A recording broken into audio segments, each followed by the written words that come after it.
Morning. This is Fox 61, Connecticut's news station. Officers in New Haven are working to figure out who's behind some recent violent incidents in the city. The most recent one happening just hours ago. Fox 61's Glenn Kittle is working to find out what happened in an apparent drive-by shooting. We'll go to him live to get the latest details in about 2 minutes from now. Well, good morning. Happy Tuesday. Thanks for starting yours off with us. I'm Erica Arias. And I'm Bridget Buarlo. It's going to be a great week, that's for sure. We're going to get through a little bit of rain. There's also some fog out there as well, Rachel Biscuit, but nothing crazy. No, it's all pretty manageable. Definitely a gloomier start to our morning than we had yesterday. Yesterday was quite nice, and at least it turned out to be. Temperatures were close to 77 degrees in Hartford, so it was warmer yesterday. I think we got a little bit more sunshine than anticipated. 69 in New Haven and 69 in Grand. I don't think anyone's complaining about that. 3-mile visibility over in New Haven now. Things have taken a turn over in Waterbury at about less than a mile visibility and 2.5-mile visibility over in Hartford. So nothing too bad out there, but definitely some a gloomier start to our morning, and we'll watch for some pockets of denser fog across the state. Here's a look at our current satellite and radar picture. We do have some shower activity across parts of it in southeastern Connecticut. Now this is pushing out of Old Saybrook, where some steadier rain is pushing along us along 95 and closer to 395 now. Hartford dealing with some rain as well as 91. So we have occasional showers this morning. Temperatures are starting off in the upper 50s and lower 60s. So plan for those showers this morning. They'll taper to a lighter rain by the afternoon. And I think for the most part, we are going to have some dry hours towards this evening too. So it's not going to be raining the whole time. Temperatures around 67 degrees by the time we get to the evening. It's going to be a cooler day today, 67 to about 68 degrees. That's about it in terms of our numbers. Where we go from here gets a little bit warmer for our Wednesday. It's hot for Thursday. We do have a couple more rain chances around, so we'll talk more about that, plus the weekend forecast coming up in just around 15 minutes. As we check in with the roads now at 6:02, there's not much to get to on the roads. For the most part, things are running pretty smoothly on the roadways over in Hartford now. On 91, both directions in and out of the capital look okay. You can see, though, that we do have some wet pavement this morning out by 32A and B, so some soggy roadways this morning. Windsor to the 84 interchange is 3 minutes. New Britain Ave to the Hartford Tunnel 5. Route 2, Glastonbury to the Founders Bridge is a 6-minute drive. Over to you. All right, Rachel, thanks. We continue to follow breaking news out of New Haven, where police say a bullet was fired from outside a home and hit someone inside. Fox 61's Glenn Kittle is outside the New Haven Police Department. Glenn, what do you know so far? Yeah, good morning, Erica. Bridget, details are very limited at this time, but so far we do know that a person was grazed by a bullet while inside of their house on Elder and Hubbinger Streets. Now, we do know that this happened sometime before 10:30 p.m. We swung by the area earlier this morning where this happened just about a couple hours ago. Police are still no longer there, and we're still trying to learn more on what led up to the shooting and if police have any suspects or have made any arrests. We're doing all we can to get answers. I just reached out to the public information officer about 45 minutes ago. We're still waiting to hear back from him. We don't know what led up to the shooting and a myriad of other details, but we're going to continue to bring you the latest updates as we learn more throughout the morning. Live in New Haven, Glenn Kittle, Fox 61.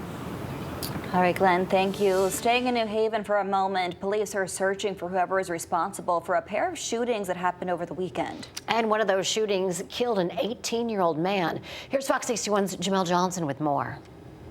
Police identified that 18-year-old that was shot and killed on Tilton Street early Sunday morning as Javari Smith from Stratford. It happened just 18 minutes after a woman was shot in the foot just a little over a mile away on Crown Street. Police say investigators were able to trace both shooting victims back to the Secrets nightclub bar located on Crown Street. Both victims were apparently at that nightclub before the separate shootings. New Haven Police Chief Carl Jacobson said he isn't sure the two shootings are connected as it's still too early in the investigation to make that link. Currently, the department is analyzing evidence collected from the scene and video surveillance of cars leaving the area. Chief Jacobson says Smith is the 7th homicide victim this year. Our message is going to be clear. You'll see more police downtown.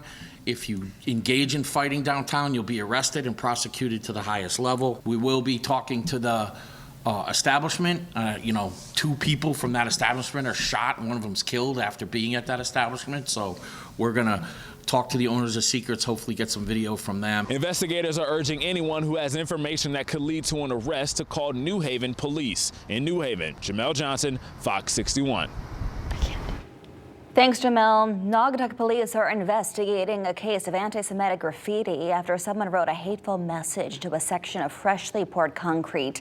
This incident was caught on surveillance camera, and now police are putting the video out in hopes of identifying the person responsible. Fox 61's Valerie Moravi has the video and the new information from police. Naugatuck police say the incident happened here along Rubber Avenue last week. Now they're saying repairs could cost thousands of dollars. Naugatuck police say on June 10th, surveillance video captured the moments when someone stopped at a freshly poured slab of concrete on Rubber Avenue and carved an anti-Semitic message. Not once, but twice. Police say the incident could cost more than $2,000 to repair as they work to get rid of the hateful messages. Officers are also working to find whoever's responsible. Barbara Thomas has lived in Naugatuck her whole life. She says she's disappointed to hear someone could do something so hateful. Very frustrating. It's uncalled for. It's just an awful thing. It's a shame people are like that. I hope they find them and punish them for it. There's no reason for it. Now, if you have any information about this incident, you're asked to contact Naugatuck Police. All tips could be made anonymously. In Naugatuck, Valerie Moravi, Fox 61. In court today, the trial of a Shelton teen accused of stabbing and killing another teen is set to begin. Raul Valley is accused of murdering Fairfield prep student James McGrath during a fight at a house party. Valley was 16 at the time. McGrath was 17. Valley is also accused of hurting 3 other people. He faces murder and 3 counts of assault. Valley previously rejected a plea deal that would have given him 40 years in jail. Meantime, Paul and Susanna Leifer also face charges in connection to the case. Prosecutors say they hosted the party and let minors drink alcohol in their home. Both are due back in court next year. Some people in Hamden say they aren't happy with the mayor about the town's budget. They took those frustrations to town hall last night to protest. Mayor Lauren Garrett says she will veto the $305 million budget that the Hamden Legislative Council approved. She says it's about $7 million short of the one she drafted and is full of mistakes. People in town say the extra money would make taxes go way up, and they think they're not being told the full story. We found that our tax bills were about to go through the roof. I'm talking hundreds of dollars, potentially more a month. But I have painstakingly documented everything I can find through public document. I've FOIA'd information. From what I see, I don't think the budget has really any mistakes or is unsustainable.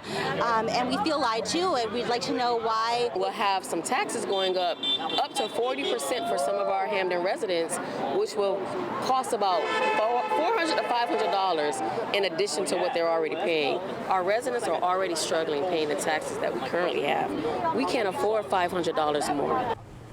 Mayor Garrett says the savings the council proposed are impossible. Protesters say they want the council members to reject the mayor's budget.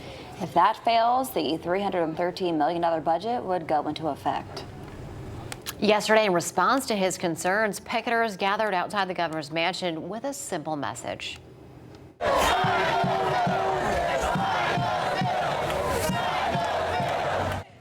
You hear them there, protesters chanting, "Sign that bill." Those in attendance say a veto would be a direct attack on labor. Union leaders say they want the governor to reconsider his position on the bill. State Republicans have also expressed their concern with the measure and say it is anti-business. Governor Lamont vetoed a similar effort last year. And happening today, former President Barack Obama will be in Connecticut. He'll be speaking at the Bushnell tonight at 7:30. The former commander-in-chief will speak about his time in the White House and his current work through the Obama Foundation. The Hartford Foundation for Public Giving and the Connecticut Forum, they've teamed up to make the event possible. The man accused of killing a Minnesota state representative and her husband appeared in court. 57-year-old Vance Bolter faces state and federal murder charges. He is also accused of shooting a state senator and his wife. Bolter did not enter a plea and is expected back in court next Friday. Authorities say Bolter visited the homes of 2 other lawmakers that same night before he went to Representative Hortman's home. At one point, investigators say he posed as a police officer, disguised his SUV as a police car, and then even wore a mask to hide his appearance. After the shootings, police say he bought a black Buick as an apparent getaway car from a stranger at a bus stop in Minneapolis. Police say he then ditched it not far from his home in Sibley County. That's the same county where he was caught. Our sister station in Minneapolis spoke with the woman who called police after she noticed that the suspect was walking in a grass field. He was walking in this grass, and once I realized that there was no other people here and there was no other vehicles, I started freaking out. Never would I have thought he was here. I'm still processing it. I'm shocked that it was him. I'm shocked that it all panned out the way that it did.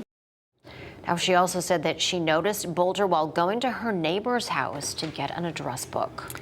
6:10 is your time. Minnesota Governor Tim Walz and his wife paid their respects to Representative Hortman and her husband. The pair left a bouquet of flowers at a table just outside the House chambers. In a recent interview, Walz called Hortman his closest ally, saying her bipartisanship should be a model for the entire country to follow.